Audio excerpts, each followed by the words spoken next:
Reaction to the Vice President's view on the war mixed here in Grand Rapids as well. Before Mr. Cheney even delivered his speech, protesters were out opposing it in front of the Ford Museum. There was also a mixed reaction from those inside the auditorium.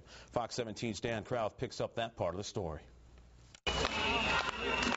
As the Vice President started his speech, the protesters started marching outside.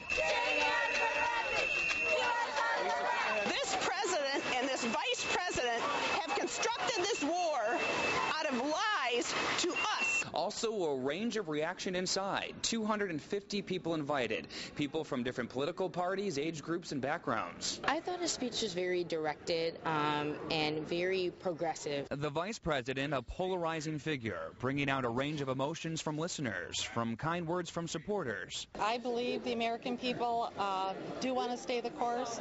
When we report that people are tired of the war, I think that's different than saying we don't support the war. To some harsh words from young opponents. It's just kind of a stupid war in the first place. Some listeners left wanting more specifics, a better plan of action to fix what they call problem areas in Iraq. The numbers of American dead has continued to grow, and it doesn't look like there's any end in sight. And I think that's something that needs to be addressed by this administration. A lot of the stuff that he was talking about, we had a chance to be able to enact. But for members of the Marine Corps in attendance, like Sergeant Matthew Barrera, who got to meet Cheney before giving a speech, he says he saw firsthand the progress made while fighting in Fallujah. We had turned around some of the people, the sheikhs, to start fighting on behalf of not only the Americans, but to have them take back their own country. Regardless if you were outside or inside, Republican or Democrat, both sides agreeing the conversation the vice presidential visit's causing is well worth it.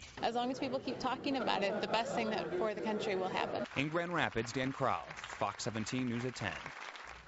Now, the speech was not open to the public. A few tickets were given to a number of local organizations like the Economic and Rotary Clubs, as well as local college and high school students.